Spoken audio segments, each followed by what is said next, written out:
Le Congo, ce n'est pas un pays comme ça. Fait 51 ans que les Congolais n'ont jamais décidé de leur... Il s'agit de sauver un pays. C'est tout l'avenir du pays qui est en jeu.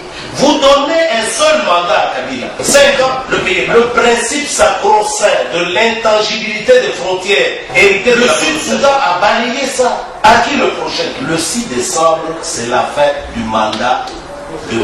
Kabila. Je ne veux pas citer des pays ici pour ne pas susciter des incidents diplomatiques.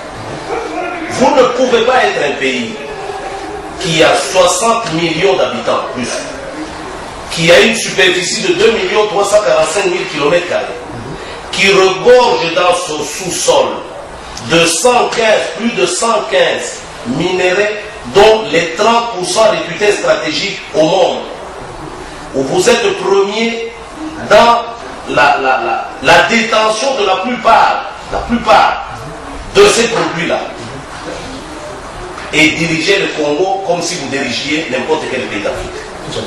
Ça veut dire qu'un dirigeant, un responsable congolais, un président du Congo doit être plus que les autres présidents d'Afrique. J'ai la prétention de dire, sans injurier les autres présidents d'Afrique, parce que le pays, ce n'est pas n'importe quel pays. Malheureusement aujourd'hui, force est de constater que le Congo n'a pas ce leadership-là crédible. Et c'est là tous les problèmes du Congo. Nos problèmes ne viennent pas de l'abondance de nos richesses minières. Vous avez des richesses ailleurs. En Angola, vous avez le pétrole au Nigeria, vous avez l'Algérie et j'en passe. Mais pourquoi seulement nous? C'est parce que depuis 1960, nous avons été la convoitise de certaines puissances et au niveau interne, nous n'avons jamais eu la chance de pouvoir disposer des leaders responsables et crédibles. C'est là tout le problème. Alors maintenant que nous, UDPS, nous prétendons avoir ce dirigeant, M. Tshisekedi, et nous en avons la certitude, compte tenu de son parcours jusqu'à présent, nous disons que pour les investissements étrangers, qu'ils soient nationaux ou étrangers, pour les investissements, nous faisons le constat suivant. Le Congo n'a pas d'industrie première, ni secondaire, ni tertiaire. Le Congo, pour l'instant, n'a que comme richesse les ressources naturelles. Et en matière de ressources naturelles, nous soulignons les ressources minières, la forêt, l'eau, l'énergie. C'est tout. Et pour l'instant, toutes ces ressources sont à l'état brut. Je dis bien brut. Nous n'avons ni la technologie pour les transformer, ni les capitaux neufs pour ce faire. Donc, tout responsable crédible du Congo a le devoir de faire la jonction avec ceux qui ont la technologie et les capitaux frais pour fructifier ces potentialités-là, qui jusqu'à présent ne profitent pas au Congo. Maintenant, la partie aujourd'hui qui est exploitée ne profite non plus au Congo. Pourquoi? Ce n'est pas la faiblesse du gouvernement actuel. Tous les contrats dits léonins, reconnus par ce même gouvernement, sont demeurés léonins. C'est-à-dire au détriment du Congo et du peuple congolais. Nous, UDPS, nous disons ceci. Nous allons accélérer l'adhésion du pays à l'OADA, l'Organisation pour la congestion des affaires, des droits des affaires en Afrique. Nous allons accélérer cette adhésion-là. Nous allons apporter, parce que Tshisekedi se bat pour l'instauration d'un état de droit au Congo. Ça veut dire un état où la loi est au-dessus de tout le monde et tout le monde se soumet à la loi. Ce faisant, les investisseurs auront la sécurité juridique et judiciaire pour pouvoir investir, mais dans un partenariat gagnant-gagnant. Vous venez, vous gagnez, le Congo aussi doit gagner. Voilà les deux principes qui vont nous guider. Nous n'allons pas faire la chasse à la sorcière, nous allons mettre les cartes sur table pour dire, voilà, voici les documents de gouvernement qui est parti, les gens avec lesquels vous allez signer des contrats. Nous avons la liste d'une quarantaine de sociétés minières dont les contrats sont réputés léonais par le gouvernement en place. Pas nous. Nous allons dire, mettons les cartes sur table, le droit de préemption va jouer, vous êtes déjà là, corrigez ce qu'il faut corriger et nous avançons. Nous n'allons donc pas chasser qui que ce soit, mais nous allons insister sur le fait que nous voulons un partenariat gagnant-gagnant. Nous vous demandons votre contribution. Aidez-nous parce que c'est maintenant qu'il faut aider l'UDPS. Plus tard, ne dites pas, on ne nous avait pas dit, nous pouvions faire quelque chose, mais nous n'étions pas informés. C'est maintenant qu'il faut le faire. Pourquoi? Le problème du Congo aujourd'hui, la problématique plutôt du Congo aujourd'hui, dépasse le seul cadre du Tshisekedi de l'UDPS. Il s'agit de sauver un pays. Un peuple. Il ne s'agit plus d'élire quelqu'un à la tête du pays. Il s'agit de sauver un pays et un peuple. C'est tout l'avenir du pays qui est en jeu.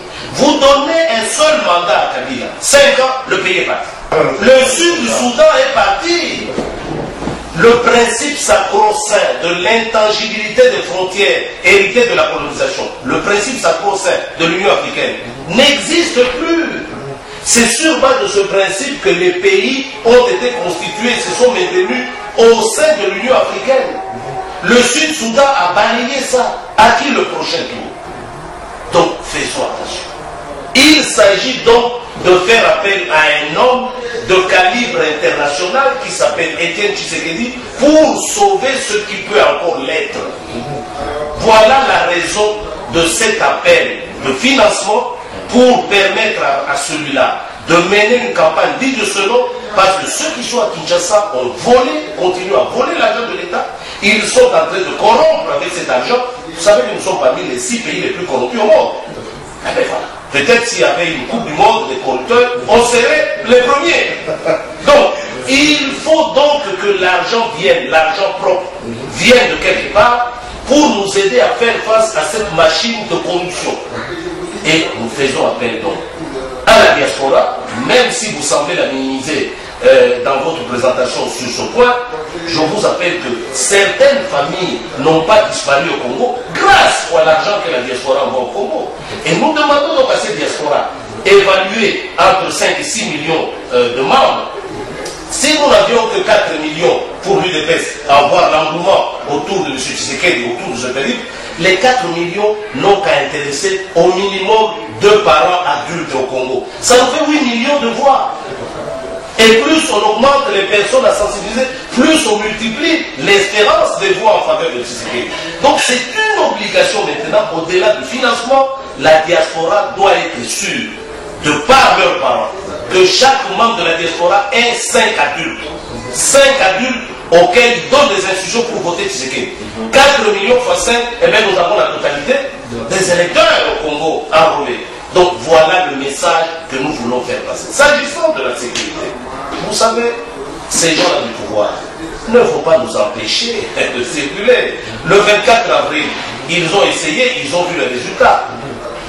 Et qu'ils se mettent en tête que l'UDPS assume actuellement ses responsabilités. Tshisekedi avait dit qu'il risque d'être accusé de non-assistance à peuple en danger. Donc nous ne reculerons plus. Et pour preuve, nous terminons le périple euro-américain, nous rentrons en Afrique par l'Afrique du Sud et nous entrons au Congo par le Katanga. Par le Katanga, le Bumbashi. Est-ce une provocation, une démarche? Non, c'est une démarche légitime, civique, citoyenne. Le Katanga appartient au Congo. Moi qui vous parle, Tshisekedi, nous sommes des Congolais. Il n'y a même pas de doute sur notre nationalité en plus. Et on nous demande nous de douter d'un endroit comme celui-là pour entrer dans notre pays. Et que nous laissions à d'autres sur lesquels pèsent d'énormes doutes la possession de ce pays-là et de cette partie du pays. Nous disons non, nous rentrons au Congo par le Katanga. Vous savez que l'UDPS est légaliste, même s'ils continuent à violer leur propre constitution. Vous savez que nous n'avions jamais participé à ce référendum-là. Mais à partir du moment où ils nous ont présenté les résultats, nous l'avons accepté comme légaliste. Donc nous respectons cette constitution. Cette constitution-là dit quoi? Le 6 décembre, c'est la fin du mandat de M. Kabila. Parce qu'il a prêté serment le 6 décembre 2006. Son mandat est de 5 ans. 5 ans plus tard, nous ramène au 6 décembre 2011. Donc son mandat se termine. Si pour malheur pour le Congo, si par malheur pour le Congo, pas pour Kabila, par malheur pour le Congo, à cette date-là du 6 décembre, nous n'avons pas un président élu qui entre en fonction. C'est la date d'entrée en fonction du président nouvellement élu. Ce n'est pas la date de la proclamation des résultats, comme il le prétend. C'est la date d'entrée en fonction du président nouvellement élu, si par malheur pour le Congo, cela arrivait, cela veut dire tout simplement, et c'est le seul scénario, le pouvoir que le peuple avait donné à ces gens-là, le peuple récupère son pouvoir et il va en disposer comme il veut et l'UDPS sera derrière le peuple. C'est le seul scénario. Légaliste constitutionnel. Tous les restes sont des supplications. Et dans tous les cas de figure, celui ou ceux qui ont été à la base de cette crise de légitimité de pouvoir n'ont pas une quelconque prétention à faire valoir aux Congolais. Ils doivent être sanctionnés et ne peuvent rien prétendre. Voilà ce que nous disons l'UDPS. Nous allons rester dans la légalité constitutionnelle. Le 6 décembre, le peuple récupère son pouvoir et il va l'exercer comme il entend et l'UDPS sera avec le peuple congolais. Cette année est une année électorale. Ça fait 51 ans que les Congolais n'ont jamais décidé de leur propre avenir. Ils ont toujours été placés sous tutelle. Maintenant qu'ils ont un leader digne de ce nom pour diriger leur pays, nous leur demandons de vaincre la peur et de se prendre en charge. Et c'est là toute la signification du 6 décembre 2011. Ici à l'extérieur comme au Congo.